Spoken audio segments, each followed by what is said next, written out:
Hola,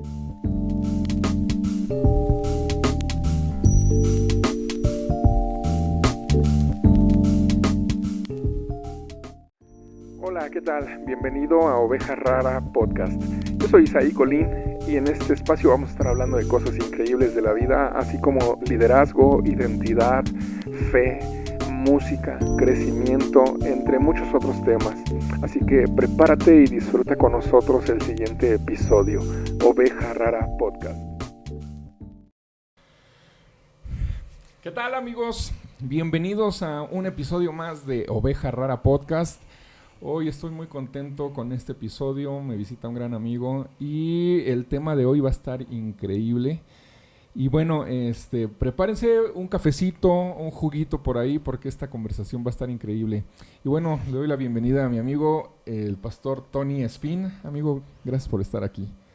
No, muchas gracias por la invitación a toda la comunidad de Oveja Rara. Es una bendición, un privilegio estar aquí con nuestro amigo Isaí.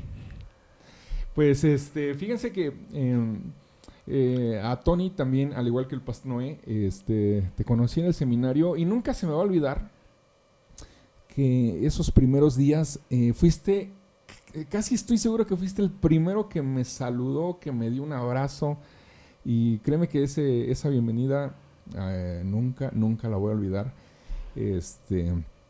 Ha sido increíble todo lo que Dios ha depositado en tu vida.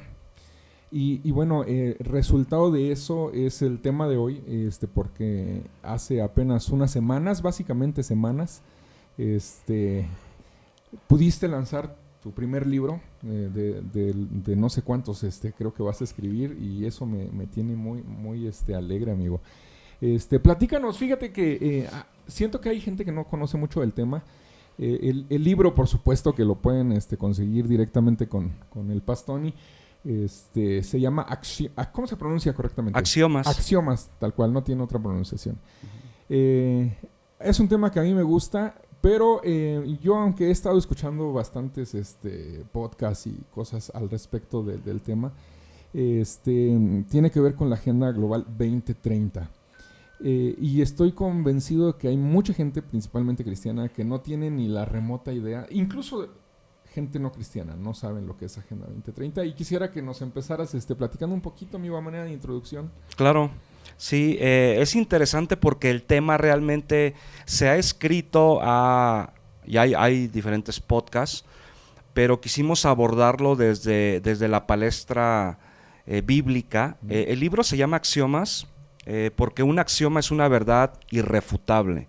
Es una premisa absoluta, es una declaración que no va a tener argumentos que contrarresten precisamente estos postulados. Y si nosotros tenemos un libro lleno de axiomas, pues es la Biblia. Entonces, desde ese perfil teológico, exegético, nosotros hacemos una respuesta a lo que es la Agenda Global 2030. ¿Qué es la Agenda Global 2030? Bueno, la Agenda Global 2030 prácticamente es el proyecto mundial que se llevó a cabo en septiembre 25 de 2015, donde en la Asamblea Mundial de la ONU, allí en Nueva York, en la Cumbre Internacional de la ONU, se reunieron 193 países y todos ellos firmaron lo que a su vez llegó a ser denominado Agenda Global 2030. ¿Qué es? Bueno, pues no es más que un proyecto de control mundial que tiene 17 objetivos de sustentabilidad económica, 169 metas y más de 400 desplegados. Dentro de esos 17 objetivos de sustentabilidad económica, yo enfatizo 4. Número 1, lo que es el aborto. Número 2, lo que tiene que ver con la ideología de género en sus diferentes matices. Número 3, hablo muy escuetamente del feminismo, no es el enfoque del libro, pero sí llego a comentar ciertos factores estadísticos, y también el nuevo adoctrinamiento a través, en México, de lo que se conoce como la nueva escuela mexicana.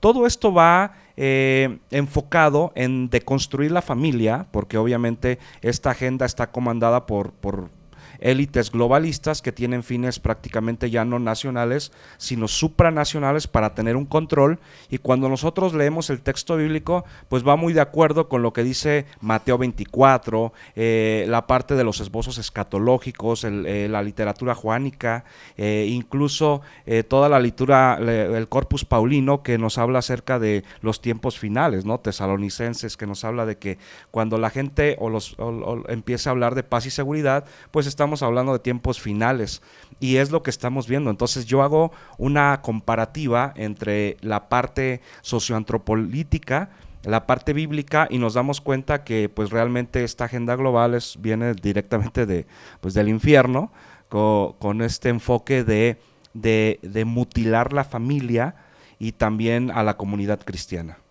Ok, bueno, ya dijiste un montonal de información. Por supuesto, pueden ver el video o escuchar el podcast las veces que sean necesarias para que puedan retener un poquito más de todo esto.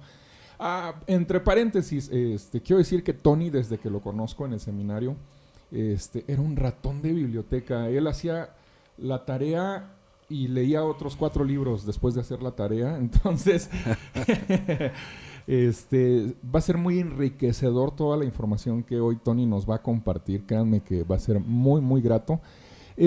Amigo, yo estaba analizando precisamente, ya ahorita mencionaste 4 aspectos de lo que es la Agenda 2030, y de alguna manera yo estoy consciente que estos pensamientos sociales, a final de cuentas, se han infiltrado sigilosamente, incluso dentro de las congregaciones, por supuesto.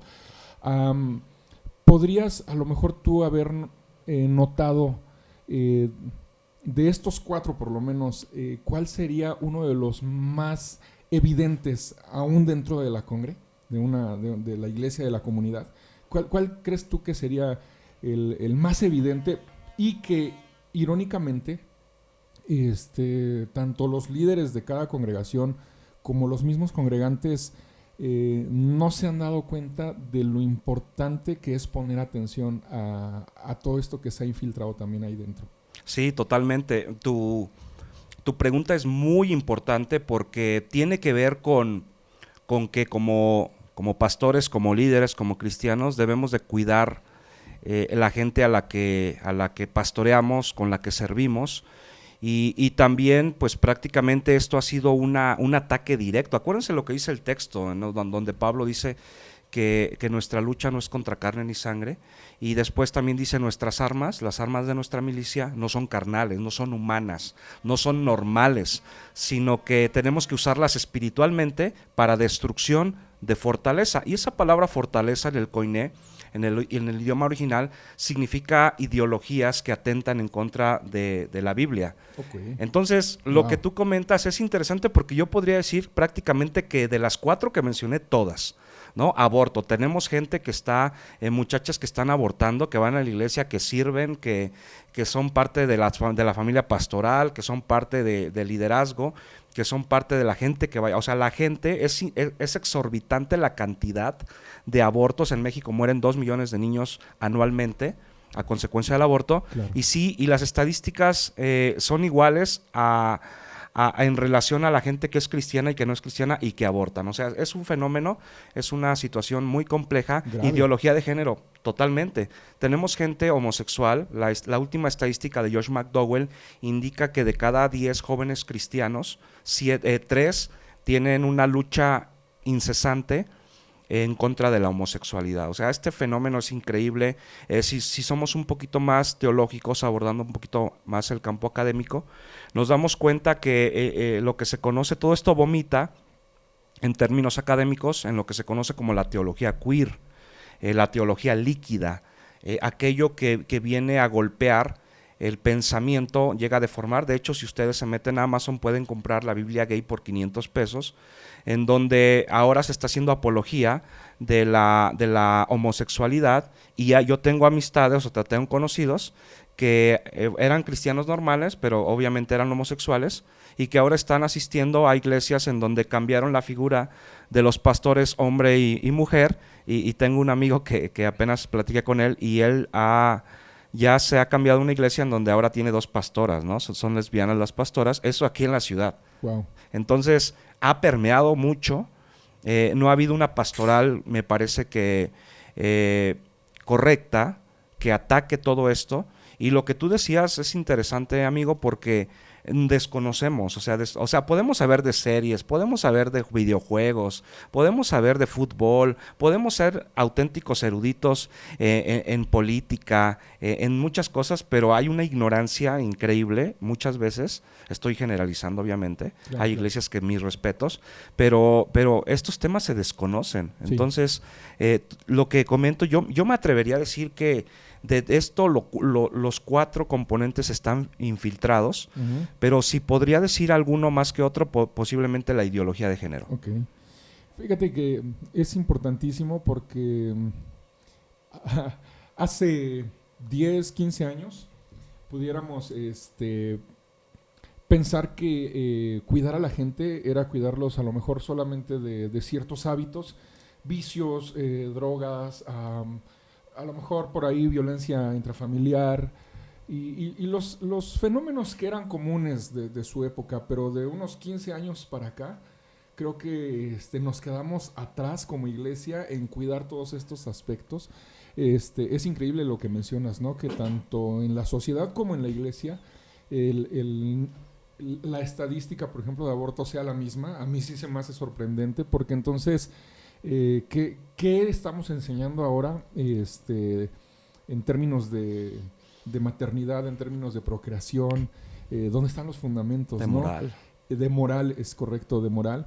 Y bueno, a mí se me hace curioso. Hace unos meses yo quise entrevistar a un pastor de aquí de la zona y le pregunté si él tenía más o menos un poquito de conocimiento de todo esto de la Agenda 2030, el wokismo, y algunos aspectos, y se quedó así como que no sé de qué me estás hablando. Entonces me di cuenta de, bueno, no estamos cuidando esas áreas. Queremos verlos con las manos levantadas en las reuniones, en la reunión de oración, en la escuela dominical, los que todavía tienen escuela dominical, y como si eso fuera el cuidado absoluto, y estamos perdiendo de vista todas estas otras necesidades que ahora han surgido. Claro. Estos retos que son completamente delicados e importantes. Y miren, antes de continuar en el siguiente bloque, vayan, si no se prepararon su café, preparen su café, denle like a este video, compártanlo y nos vemos en un momentito, ¿vale? Ahorita nos vemos, chao. Ok, continuamos y estábamos hablando acerca de que muchos pastores, líderes y la congregación en general ignora de estos temas. Como tal, la parte teórica, sin embargo, son practicantes, conscientes o inconscientes, ¿no? Son practicantes de esto. Y mencionabas algo importante al principio, amigo. Hay mucho material al respecto de gente no cristiana que ha levantado la voz en contra de esta agenda. Y con todo mi corazón quiero decirlo aquí, no conozco otro líder religioso cristiano, quizá tú sí, no, al menos no he visto que levante la voz para defender los principios, y me parece que es muy pertinente que te hayas fajado los pantalones y que seas hoy en día una voz, amigo. Yo espero que esto inspire a muchos a poner atención en sus congres, en sus comunidades, en sus propias familias, aunque no sean pastores, quienes nos estén escuchando, aunque no seas líder, poner atención si tienes hijos adolescentes, qué es lo que miran, qué es lo que escuchan. Amigo, me gustaría un poquito que nos des ahí cátedra respecto de ideología de género. Algunos han escuchado, ¿no?, que a lo mejor muy por encimita, que puede ser lo que tú quieras ser, pero ¿qué sería lo medular que tú quisieras alertar desde Axiomas, amigo, en cuanto a ideología de género? Muy bien, es un tema bastante amplio. Yo creo que de los 4 que menciono en el libro, el capítulo 3, que es donde menciono la ideología de género, que uso más de 80 páginas para hablar un poquito de todo lo que viene. Hablo de la génesis, de cómo comenzó, y la realidad es que en todo tiempo, en toda la cronología antropológica, hemos visto este fenómeno, ¿no? Sodoma y Gomorra, la cuestión de lo que se planteó incluso en la escuela de Frankfurt con Max Horkheimer, con Adorno, con Fromm, con Wilhelm Reich. Se retoma el pensamiento crítico, la dialéctica hegeliana, el planteamiento de Marx, que actualmente pues evolucionó en el socialismo, partidos de izquierda, que actualmente pues nuestro vigente, la presidenta vigente pues viene con con estas ideologías, ¿no? Tomando y abrazando el foro de Sao Paulo, todo lo que tiene que ver con esto. ¿Se dieron cuenta de algo, amigo? ¿Cómo modificar la sociedad? Bueno, vamos a modificar la familia. Modificando la familia, tú modificas la sociedad a tu antojo, deconstruyes. Hoy en día esa palabra, ese concepto es nuevo relativamente, la deconstrucción. De hecho, si lo buscamos, todavía no aparece en la RAE, está en vísperas de poder ser aprobado, es una palabra nueva. Deconstruir es deformar el modelo familiar. ¿Cómo? A través de la sexualidad. Por ejemplo, yo tuve que leer mucho a Max Horkheimer, a Adorno, a Erich Fromm, a Flad, al propio Wilhelm Reich, y todos ellos que confabulan en el seno de la academia alemana en el siglo XVIII, y se dieron cuenta de algo: atacamos la sexualidad del ser humano y lo usas a tu antojo. Es un efecto dominó. Tú puedes modificarlo. Los sociólogos se dieron cuenta de esto. Entonces, ¿cómo? Con una dosis de ideología. Es decir, hazle creer que no es lo que es.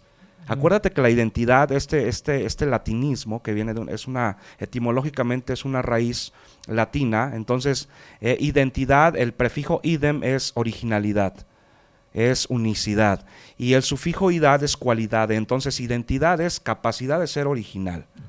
Por lo tanto, aquí va a ser interesante porque le inyecta cierta dosis de confusión identitaria, y que después todo esto vomitan en el famoso wokismo, en el famoso totalitarismo ideológico, que comienza desde una usina política, pero actualmente se metió a la iglesia y no nos dimos cuenta. Y por eso tenemos esta gravedad. Todo esto, y es muy encarecido porque le damos dosis no solamente de biogenética humana, porque a veces está la pregunta, ¿nació o se hizo? Bueno, hay que recurrir al genoma humano. Francis Collins aportó mucho. La parte de la carga científica en relación a cómo podemos darle una respuesta teológica. Y como dice uno, quien nace, y comercial aparte, quien hace el cuarto de forros, que es la parte que está en la contraportada del libro, es el licenciado Dadub Giacomán.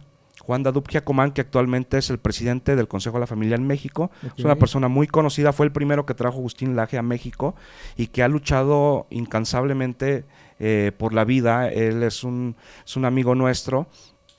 Y por ejemplo, se plantea... Producción, disculpen. Sigue.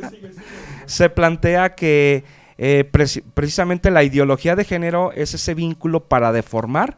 Y aquí hablando de esto, precisamente la OMS, cuando abordó el tema de las patologías y de los trastornos humanos, curó por decreto la homosexualidad. O sea, fueron curados por decreto. De hecho, hay un video muy famoso ahí que tiene millones de visualizaciones en YouTube, donde esto lo aborda el licenciado Juan Dadub Giacomán. No sé si lo has visto, pero está una de las líderes de la agenda lobby.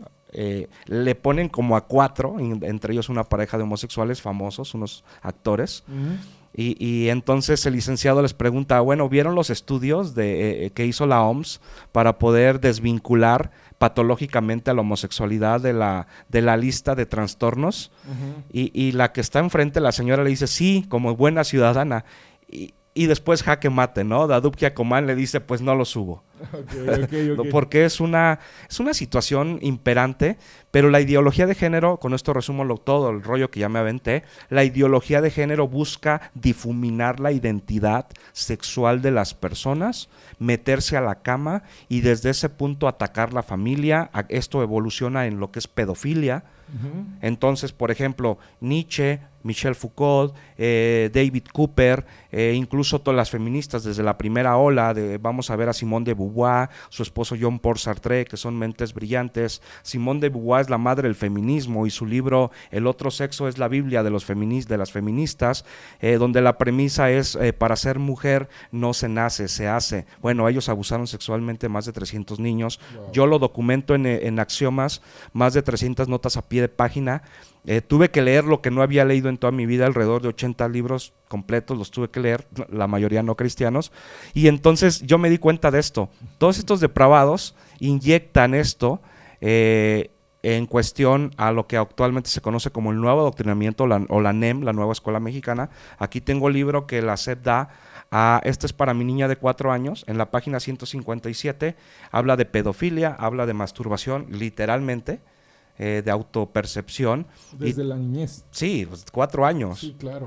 Entonces, si ahorita tenemos oportunidad, me gustaría leer el extracto, pero ahorita panorámicamente solo estoy comentando qué es la ideología de género. Bueno, la difuminación de la identidad real, biológica, genética, natural, científica de un ser humano, en donde le están borrando para poder manipular, y por eso incluso uno de una persona icónica habla de que están siendo instrumentalizados, o sea, están siendo objeto.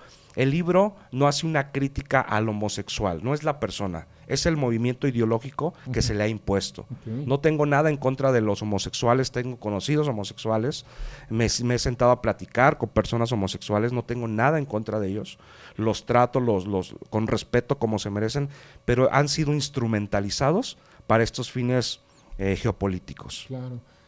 Amigo, estaba pensando, y ayúdanos aquí un poquito, o a mí, que hay motivaciones profundas para deconstruir, como bien lo estamos diciendo, el modelo original de la familia. Según mi apreciación, por experiencias muy en particular, donde el modelo de papá y mamá no funcionó para los hijos, estos hijos crecen lastimados.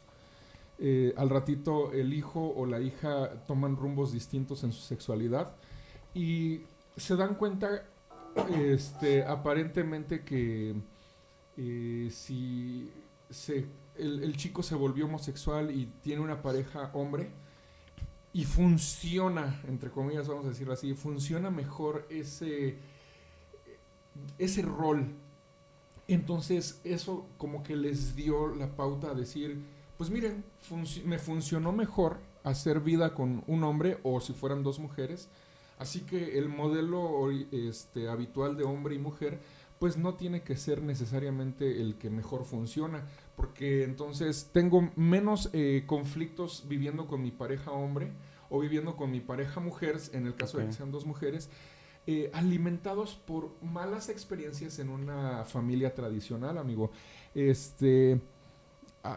¿Crees que esa es una de las motivaciones? Es lo que yo quisiera que a lo mejor nos ayudaras a mí a entender, porque independientemente de lo político, de todo ¿cómo se puede decir? Movimiento de gente con poder, con influencia, en lo profundo, ¿crees que estos hijos, desde la niñez, adolescencia, juventud, pudieron tomarse de que pues mi papá y mi mamá siempre se la pasaron peleando y ahora que convivo con 2 mamás o con 2 papás, pues la verdad estoy mejor? ¿Crees que pudiera ser esa una causa? Por ejemplo, hablando de ese caso específico. Sí, acuérdate, tú acabas de hacer una participación interesante y yo me gustaría puntualizarlo en 3 esferas. Número 1, la parte de recurrimos a la parte de la psicología. Tuvimos ahí una pequeñita falla técnica. Nos decías, hay una perspectiva desde el perfil psicológico, amigo. Sí, desde el campo de la psicología del desarrollo humano, que es el estudio de cómo va evolucionando no solamente la parte neuronal, biopsicosocial del ser humano. John Bowlby, que es el padre de la teoría del apego, menciona que como seres humanos ya somos receptibles a muchos factores fuera del vientre de mamá. O sea que un bebé, mientras está en su proceso de gestación, él puede identificar si está papá afuera de la pancita de mamá. Él incluso escucha perdón, Me salió el síndrome de Lolita Ayala. Él incluso puede identificar si hay una pelea entre papá y mamá, y por eso John Bowlby, en todos sus estudios que hace, muchas veces argumenta que cuando el bebé nace ya nace predispuesto, muy enfermizo, porque se dio cuenta que no está la figura paterna. Entonces empieza a tener mucho apego con la mamá. Y en ese caso, te voy a dar una estadística brutal también que comenta Jorge Barna. El 97.5% de la comunidad LGBT creció sin una figura paterna. ¿El 90 y qué, perdón? 97.5% Wow. de la comunidad homosexual. Más del 70% de la comunidad que tiene VIH es la comunidad LGBT. Los casos de suicidio en la comunidad están exacerbadamente potencializados, a diferencia de la comunidad heterosexual. O sea, todo esto porque la segunda parte, que es la que voy a comentar ahorita, si ya tocamos la parte de la psicología del desarrollo humano, en la parte social, en la parte que tiene que ver, y la última que voy a tocar es la espiritual, en la parte social nos damos cuenta que tú comentaste algo interesante. Bueno, si no funcionó la relación heterosexual entre mis padres porque yo los veía discutir, pelear, bueno, me adhiero abrazo la parte globalista LGBT y ahora voy a tener una pareja, si soy mujer, mujer. Bueno, eso no funciona de esta manera. ¿Por qué? Porque los pedófilos, o sea, mencionamos a Wilhelm Reich, al propio Michel Foucault, a la propia Shulamit Firestone, que fue otro ícono feminista, todos ellos fueron pedófilos. Wow. O sea, bajo su propia percepción, era más satisfactorio tener relaciones sexuales con un niño. Y yo creo que pudieron haber dicho esto: no me funcionó tener relaciones sexuales con personas de mi edad, pues me relaciono sexualmente con niños. Y para mí sí me funcionó. Bueno, los tipos fueron mentes académicamente superdotadas, que es lo que han hecho. O sea, la diferencia entre todos ellos y nosotros es que ellos eran académicos. Okay. Leían, identificaban su tiempo. Y a veces es lo que nos falta. Entonces, desde su propio concepto dicen: esto me funcionó vivir con un hombre siendo un hombre, es más padre, y por lo tanto pues estamos haciendo apología de la homosexualidad. Y obviamente eso no es correcto. O sea, el hecho de que incluso masivamente la gente esté de acuerdo con alguna premisa, digo, en los campos de concentración, en la Alemania del Tercer Reich de Adolfo Hitler, tenía el voto popular de más del 67.5%, el cual permitía que pudieran matar a la gente, pero no significa que lo que dice la mayoría sea una realidad. Claro, Entonces, claro. Eso es algo interesante que se ve, y por eso argumentamos que no necesariamente lo que la mayoría piense va a ser la verdad. Así es. Es interesante entonces concluir en esa parte que sí ha sido un factor que se ha levantado todo este movimiento a raíz de heridas, de ciertas situaciones disfuncionales en la familia, y por eso se buscan otras posibilidades, y ahí es donde bien todo lo que tiene que ver con la Agenda 2030, Agenda Global 2030, ha tenido la osadía, la alevosía de tomar ventaja de esas necesidades. Y creo que es ahí donde la iglesia se ha quedado corta, ¿no? Porque es donde también la iglesia pudo haber dicho: aquí es donde necesitamos precisamente aprovechar la oportunidad, donde podemos precisamente traer un mensaje distinto a lo que la sociedad nos está diciendo. Y creo que es ahí donde nos hemos quedado cortos. Y decías que querías terminar con en ese rubro, con la parte espiritual, amigo. ¿Quieres hacerlo de una vez? Bueno, lo comento brevemente. Ya en la parte espiritual tenemos que ver las premisas exegéticas, lo que habla la Biblia. Okay. Y la Biblia sí es muy enfática en todo esto, ¿no? La Biblia comenta la propia estructura de lo que es el hombre y la mujer. La Biblia dice: creó al hombre y creó a la mujer. Y entonces hablamos aquí de un modelo familiar, hablamos de la importancia de la familia en una sociedad, hablamos de restauración, hablamos de que todos tenemos luchas, de que todos tenemos batallas en lo íntimo incluso. O sea, es una batalla encarnecida. Entonces, la Biblia sí nos habla en relación a lo que es la identidad, el Selem y Demut, como nos habla Génesis 1:26. Fuimos creados a su imagen, Selem, y semejanza, Demut. En la conformación de que después Dios nos da espiritualmente la autoridad, ¿no? Que dice, henchid la tierra, sojuzgadla, enseñoread, que en hebreo es la palabra radá, que significan tomen el gobierno, hagan política, que actualmente la iglesia no ha querido tomar, porque eso es para la gente del mundo. Bueno, la palabra política etimológicamente es polis, ciudad, y ética, cuidado. O sea, ¿quién cuida de la ciudad?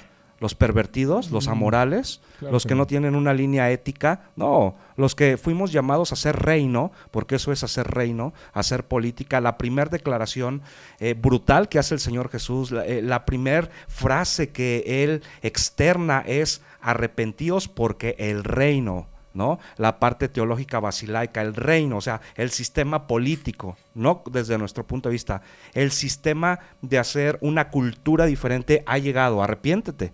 Y entonces inaugura lo que se conoce como la cultura del reino, que tiene que ver con eso. O sea, espiritualmente nosotros somos llamados a poder conocer, a poder predicar, a poder dar respuesta a todas esas necesidades, pero no podemos hacerlo, amigo, si desconocemos. No puedes vencer a alguien que no conoces. Claro. No puedes golpear a alguien que no identificas. Entre un tumulto de gente debes de identificar quién es tu enemigo y en base a ello tener una táctica estratégica bélica espiritual para poder accionar. Si no lo identificas, vas a estar golpeando el aire y no le vas a pegar a nada. Claro. Bueno, a mí me sigue pareciendo súper increíble que mucha gente no conozca el tema sin darse cuenta que está infiltrado por completo. Y me refiero específicamente a las congregaciones, a los pastores, a los líderes. Yo sé que Tony lo va a hacer, pero también aprovecho para invitarles y sobre todo hacerles el reto a conocer un poquito este tema, porque por lo que sé, no funciona Agenda 2030 y hacen Agenda 2045 para reforzar. Quizá se dieron cuenta de ciertos errores que en este plan no funcionaron y se replantearon y decir, ok, ya nos hicieron ver nuestros lados flacos, ahora vamos a reforzar acá. Y créanme que este va a ser un tema que va a ser de vital importancia, poner atención, empaparse, así como obviamente vamos a la Biblia para hablar de temas pertinentes a las necesidades espirituales de las personas cada domingo, cada reunión. Va a ser muy necesario poder tener información, poder tener las herramientas. Y obviamente, si no conocías un material, si no conocías un libro o a una persona que pudiera acercarte una herramienta, Dios ha levantado en este tiempo a personas como Tony en este caso, para que puedas conseguir este material. Este es comercial. Yo ya empecé a leerlo porque a mí sí me interesa esa parte. Tengo hijos adolescentes, tengo 2 pequeñitos y me interesa poder en ese sentido darles la información correcta, los principios correctos, y que también ellos tengan cómo defenderse, porque a final de cuentas nos muestras un material que se está dando en las escuelas y mandamos a nuestros hijos al matadero literalmente y Claro. están muy pequeñitos, Tony, ¿no? Para que ellos pues sepan decir o protestar al respecto de la situación. Hace rato querías mencionar un poco de algunas cosas que vienen en este libro que creo que van a ser pertinentes, que son importantes, que son delicadas incluso para decirlas y escucharlas, así que compártenos un poco de lo que se está hablando en las escuelas, amigo.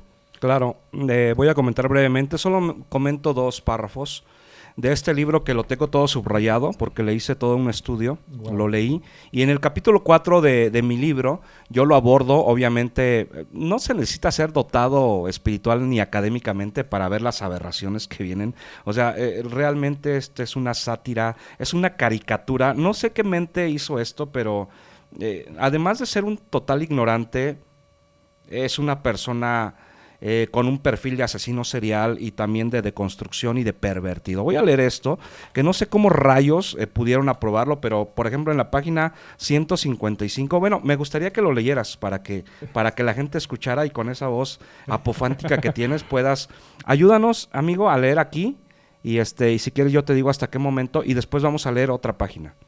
Bueno, regresamos y estábamos en esta información que trae este libro y vamos a leer otro fragmento.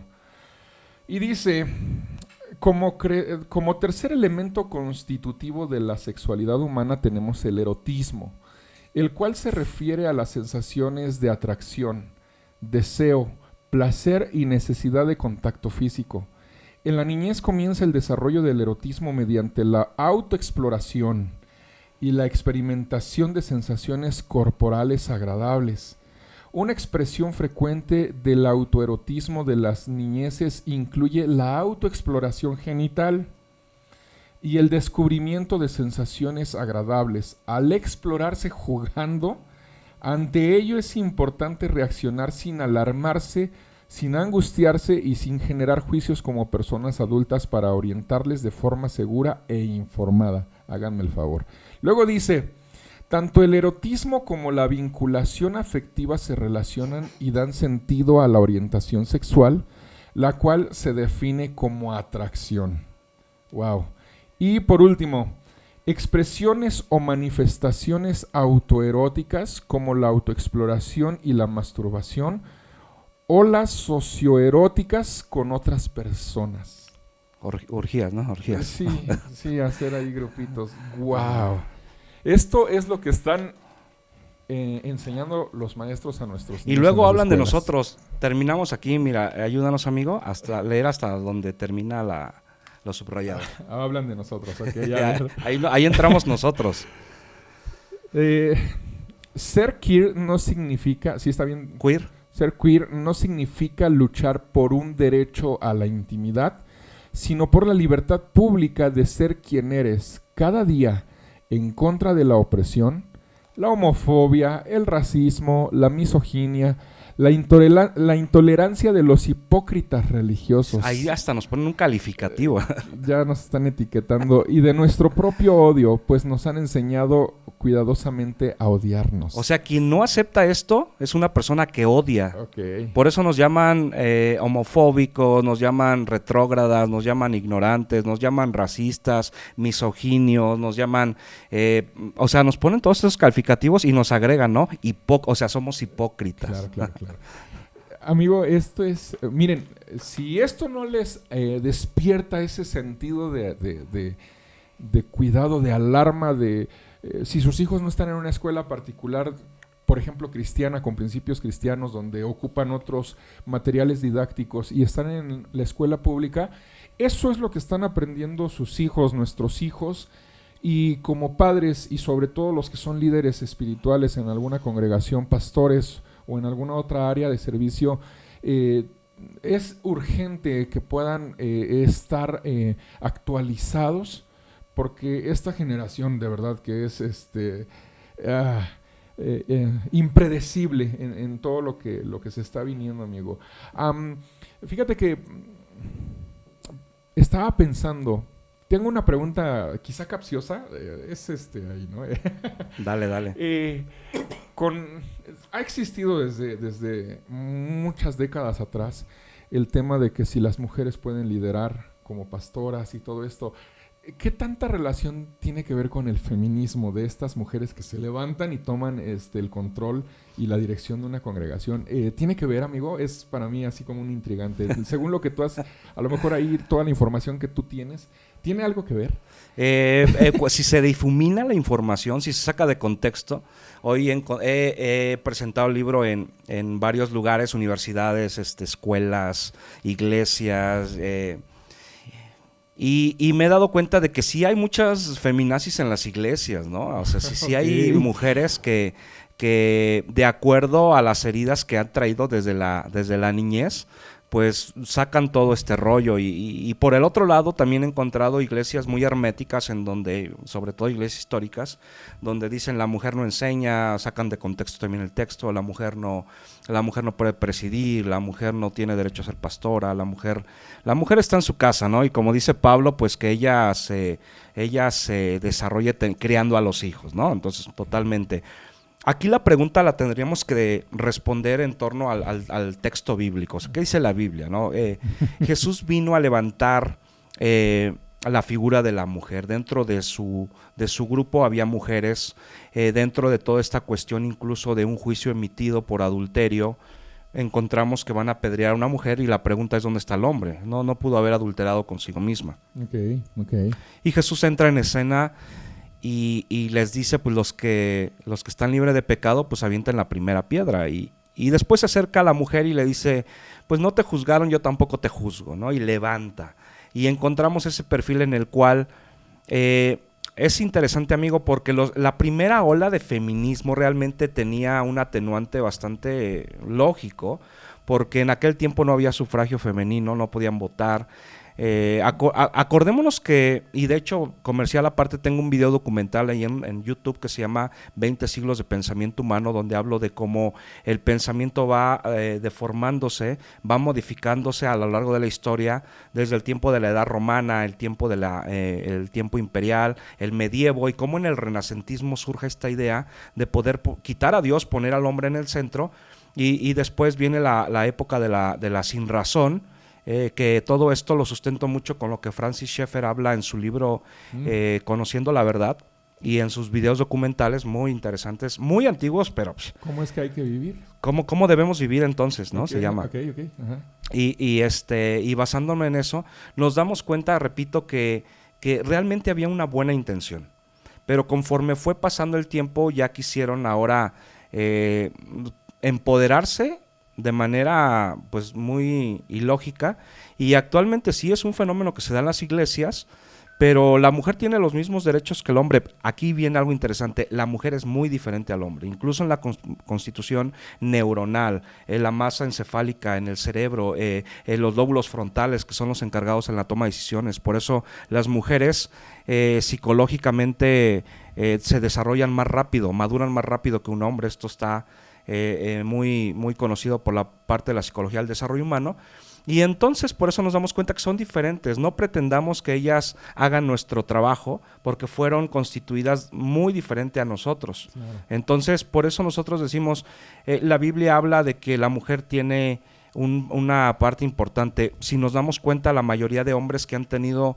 éxito en la vida normalmente tienen a una mujer increíble al lado. O sea, yo no podría hacer todo lo que hago sin mi esposa.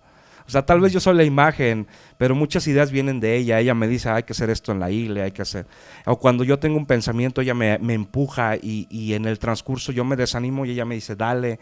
Entonces realmente ellas son indispensables, ellas son parte importantísima en el proceso de un trabajo, de un ministerio, de un proyecto. Entonces por eso aquel proverbista decía, pues, ¿qué haríamos sin ustedes, no? Mujeres.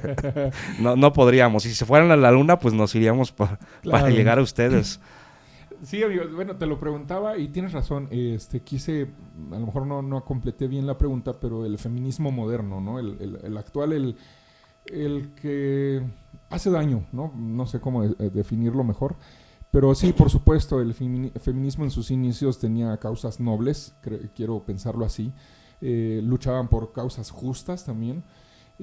Pero el actual, amigo, pues es un rollo, ¿no? Que no tiene nada que ver con sus orígenes tal cual del feminismo. Lo preguntaban de esta manera, ¿no? Porque luego salen memes de que pues es la mujer en la casa la que manda, la que la pastora y la que tiene autoridad y ya sabes, todo este rollo, porque de alguna manera la desinformación que tenemos a manos llenas en las redes sociales, si no tienes pues, bases sólidas en tu fe, en tus convicciones, amigo, pudieran de alguna manera sembrarte, ¿no? Lo que escuchas, lo que ves, y a las mujeres, pues obviamente con toda esta tendencia del feminismo actual, pudiera de alguna manera contaminar, amigo, ¿no? Y que ya se le pongan al brinco al marido y hasta quieran agarrarse del pastor, y es que mi marido no hace lo que tiene que hacer, y con ese tinte, amigo, ¿no? De autoritarismo de parte de las mujeres, ¿no?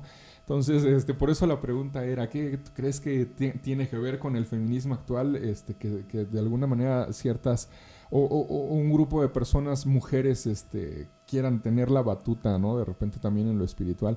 Pero bueno, a mí sí se me hace importante, amigo, porque al final del día son necesidades que están ahí. Yo creo que cada domingo podemos estar viendo a las mismas familias sentadas con sus hijos y que quizá estén teniendo batallas que tengan que ver con todo esto, ¿no? Ya mencionamos un poco de la ideología de género. Sé que tienes mucho que decir. Antes de preguntarte otra cosa, amigo, ¿quieres agregar algo que tenga que ver con lo de ideología de género que te hayas quedado por ahí? Caray, necesitaba decir esto. Pues tal vez solo puntualizar, ya este es un dato estadístico. Repito, el libro está lleno de datos estadísticos y todos datados bibliográficamente para que ustedes puedan visitar la fuente y ver. Entonces, de hecho, tengo ahí unas presentaciones también, en donde, por ejemplo, le tomo una screenshot al cuarto Congreso Internacional LGBT que fue en el 2019, mayo 15 y 16 de mayo en Bogotá, Colombia. Se reúnen todos los componentes de liderazgo de LGBT en Latinoamérica y llegan a 3 conclusiones. Número 1, la agenda LGBT está ralentizada, está caminando muy lentamente.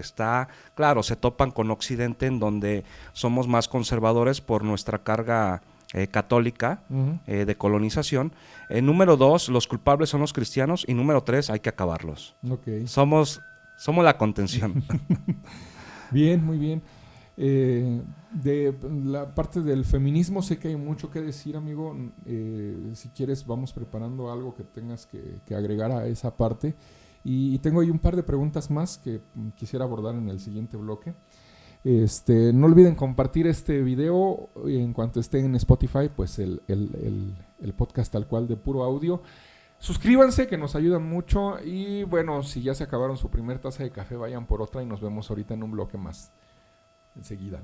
Ok, pues continuamos acá con Axiomas y el gran Tony Espín. Y tengo el privilegio de que esté conmigo aquí porque estoy seguro que más adelante va a estar en otros foros y a lo mejor ya hasta ni me quiere hablar.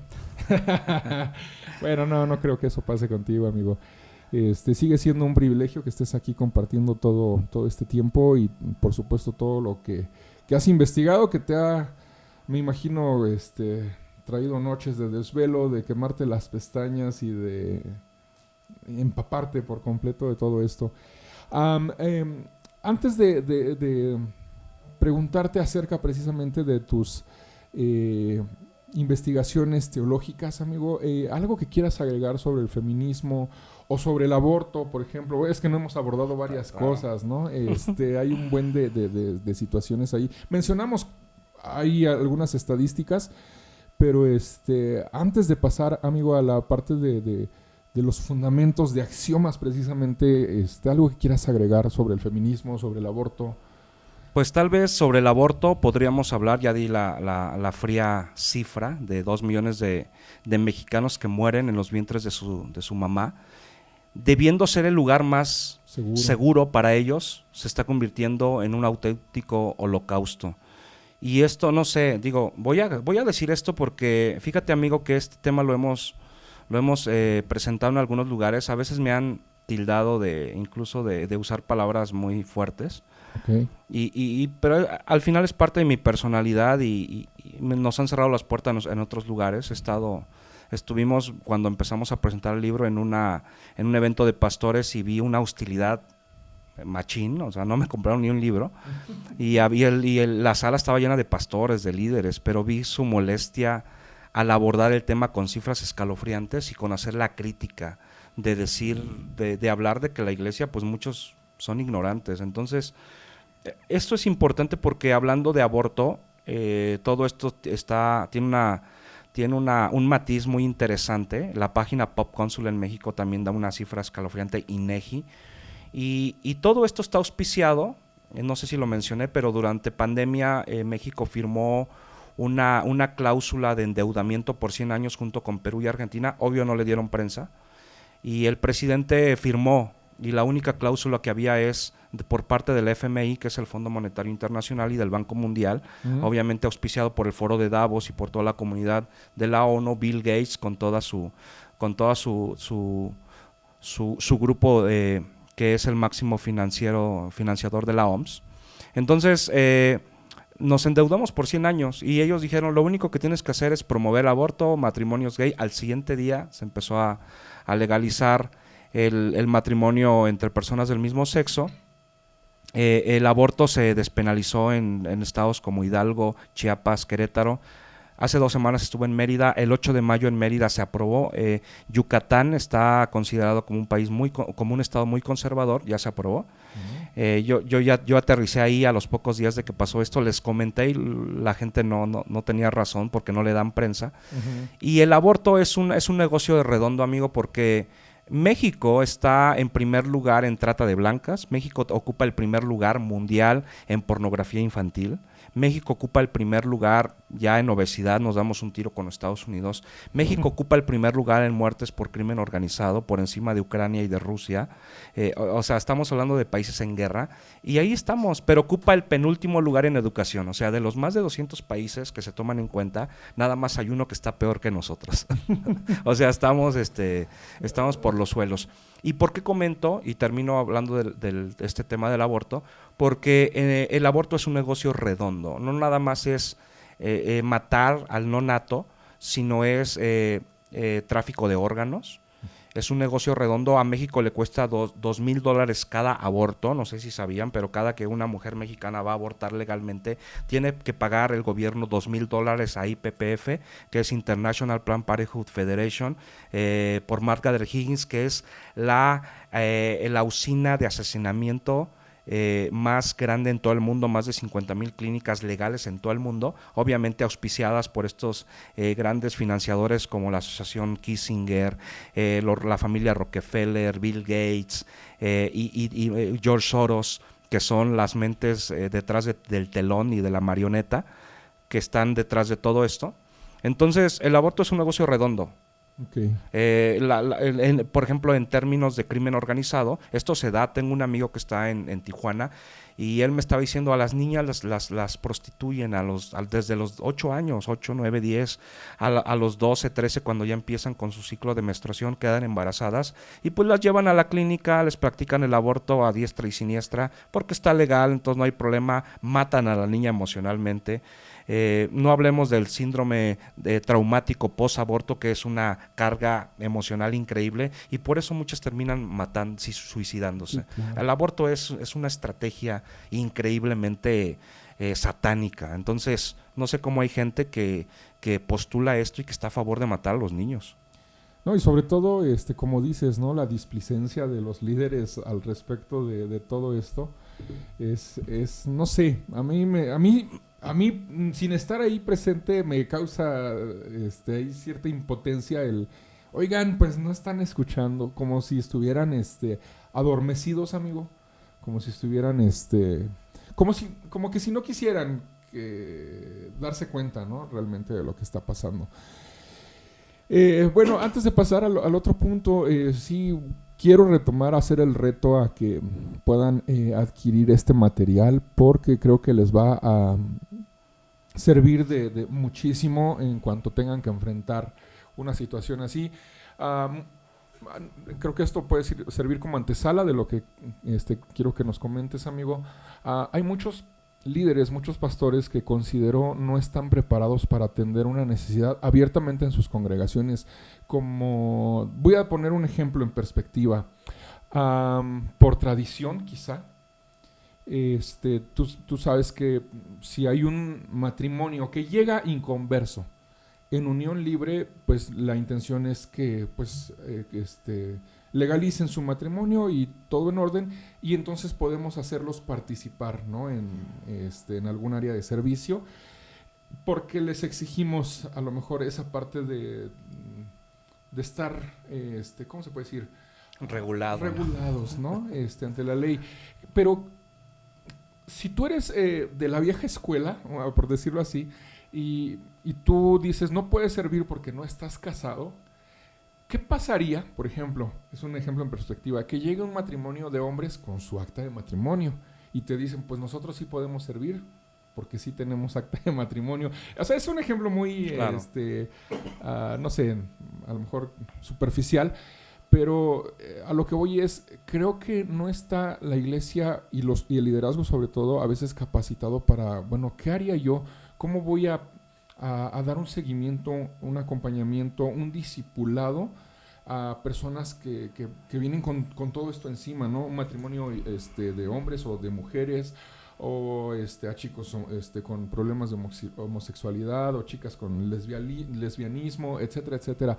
Y para eso, amigo, pues no nada más es decir la sangre de Cristo tiene poder, ¿no? Y todo lo puedo en Cristo que me fortalece, y ya tus problemas están resueltos, ¿no? Creo que ahí es donde es pertinente toda la aportación que, por ejemplo, en este caso tú nos puedes ahí enriquecer, amigo.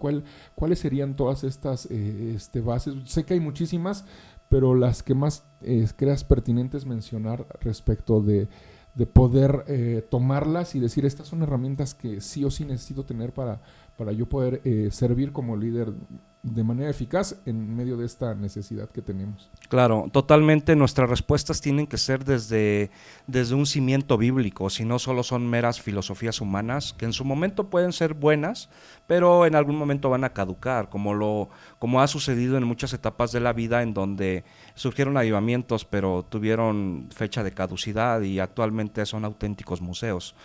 Entonces, nosotros sí tenemos que tener esa amplitud de ver panorámicamente. Y la Biblia sí nos da respuesta. Por ejemplo, primero de Crónicas 12:32 dice, de los de Isaacar 200 principales.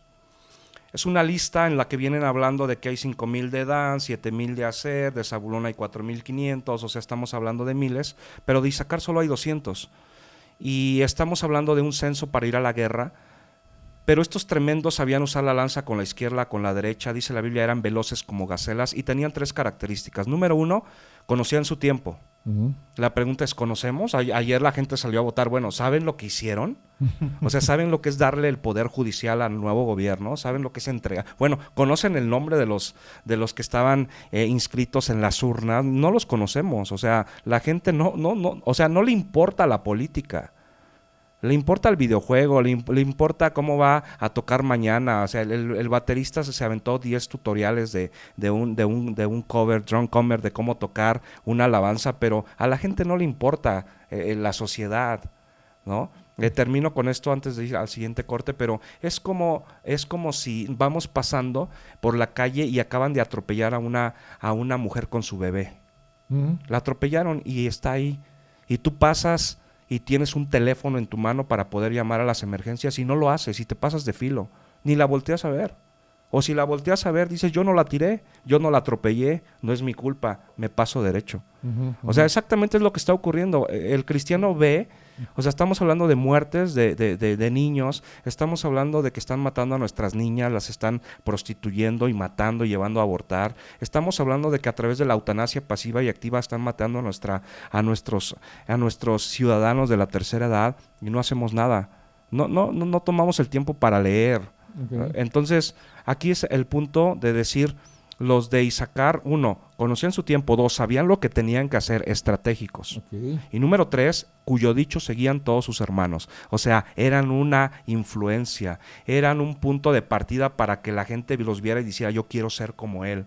Entonces, interesante porque esto es algo muy pertinente que sí debemos de conocer. Muy bien. Vamos a reforzar esos 3 puntos, me imagino, en el último corte. Y bueno, si los astros se alinean, si Dios nos permite, la verdad sí me gustaría que más adelantito, en pocas semanas, podamos hacer una segunda parte de todo esto. A mí se me hace súper interesante. Y bueno, regresamos enseguidita. Muy bien, pues vamos a hacer este último bloque. Espero que estén disfrutando mucho esta conversación, bastante interesante. Y bueno, nos estabas hablando de 3 aspectos, ya como bases teológicas, como algo necesario que necesitamos entender todos.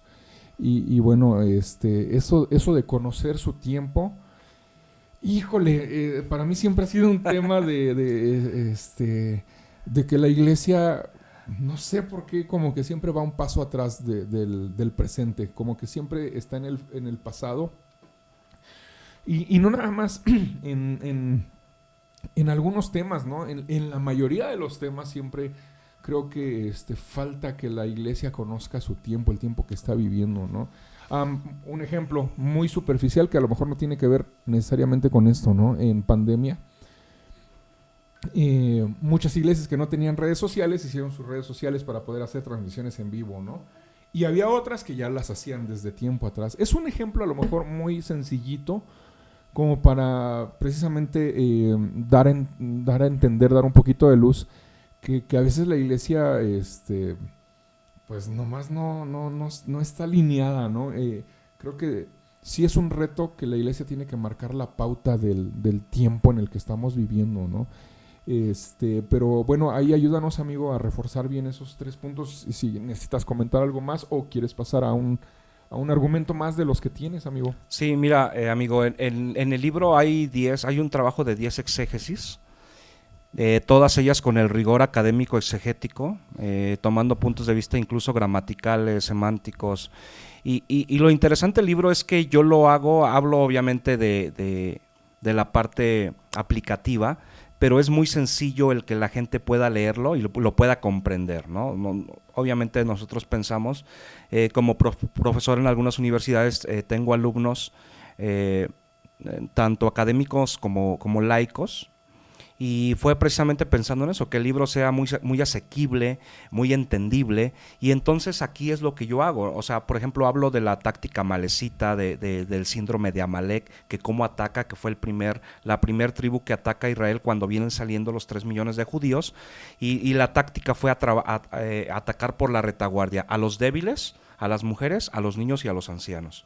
Okay. Y es lo que está pasando con la agenda global. O sea, está atacando a la mujer en su identidad, está atacando a los ancianos a través de la eutanasia y a través de pandemia, y está atacando a los niños, los está matando. Entonces... Perdón, amigo, un paréntesis. Bueno, yo puedo entender un poquito la terminología, y quizá hay mucha gente que a lo mejor algunos conceptos de plano no va a entender.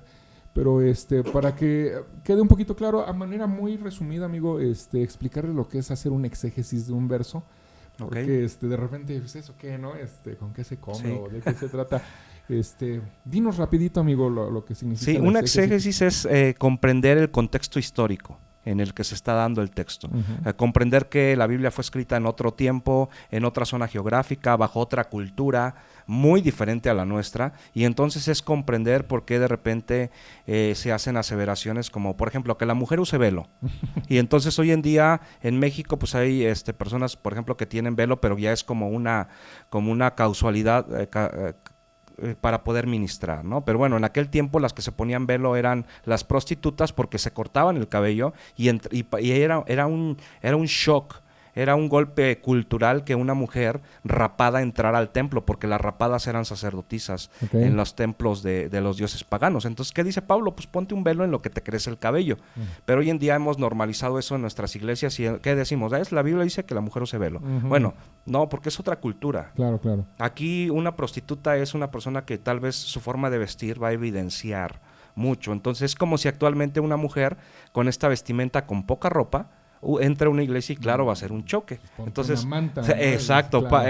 Pablo hubiera dicho, si hubiera escrito en el contexto mexicano, pues que se ponga una manta o que se ponga pues una toalla, no sé, sí, para tapar, no sé, partes de su cuerpo. Claro. Entonces la exégesis nos lleva a comprender el sentido original del autor que escribió, valiéndose no solamente de la parte del contexto histórico, de la historia, sino de la parte incluso de un estudio al idioma original, y buscar una aplicación actual a la necesidad que nosotros tenemos. Eso es lo que es una exégesis. Claro, los usos y costumbres, la política que había, la economía que había, etcétera, etcétera. Total. Sí, para que entendamos precisamente, ¿no?, qué significa exégesis y cómo es precisamente que se llega a un axioma a través de todo ese trabajo exegético, ¿no? Así es. Bueno, para que lo entendamos, ¿no? Entonces, como decías en un principio, son argumentos irrefutables, pero no nada más porque se te ocurrieron, sino porque hubo precisamente todo ese estudio previo, minucioso, y bueno, hasta las últimas, para poder sacar esos principios, esas verdades que hoy en día nos sirven de herramientas para refutar todas estas cuestiones políticas globales. Y bueno, nos decías de la parte de poder sacar el principio de cómo los amalecitas vienen por las áreas vulnerables o las personas vulnerables, ¿no? Y bueno, ¿ibas a decir otra cosa más al respecto? Sí, solamente que, por ejemplo, en términos de investigación bíblica, a través de esto yo en cada punto, en cada capítulo, pues hago esta intervención de manera muy sencilla de leer, muy, muy comprendible. Y entonces nos damos cuenta que sí, los amalecitas hacen y a los amalecitas es la única tribu que Dios le dice a Moisés, extermínalos de raíz. Pero después en Deuteronomio dice, va a haber una contienda perpetua con ellos.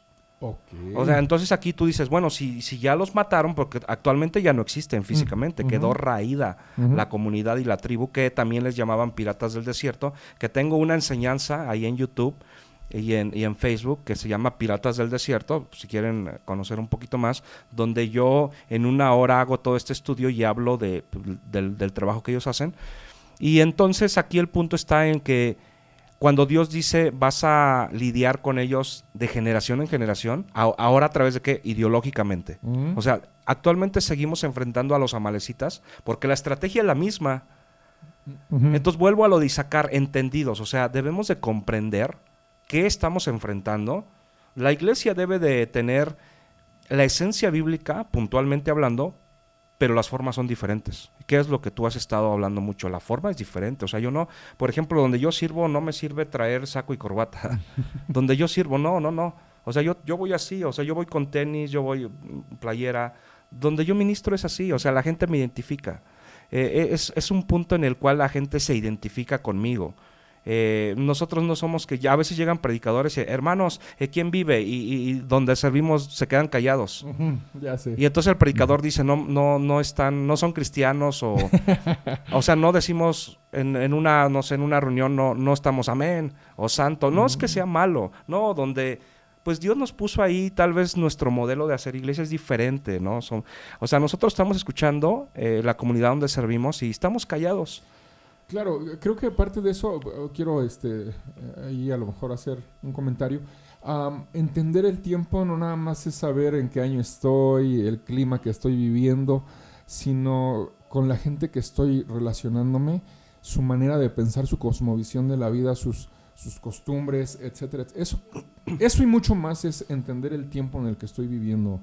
Y por supuesto, súper pertinente, no es amoldarnos a su cosmovisión, sino es saber estar en medio de nuestra comunidad para poder ser precisamente el instrumento que Dios quiere que seamos, de manera estratégica, de manera, insisto, pertinente, de manera oportuna, ¿no? Para poder acompañarles en medio de todos estos desafíos que se tienen al final del día.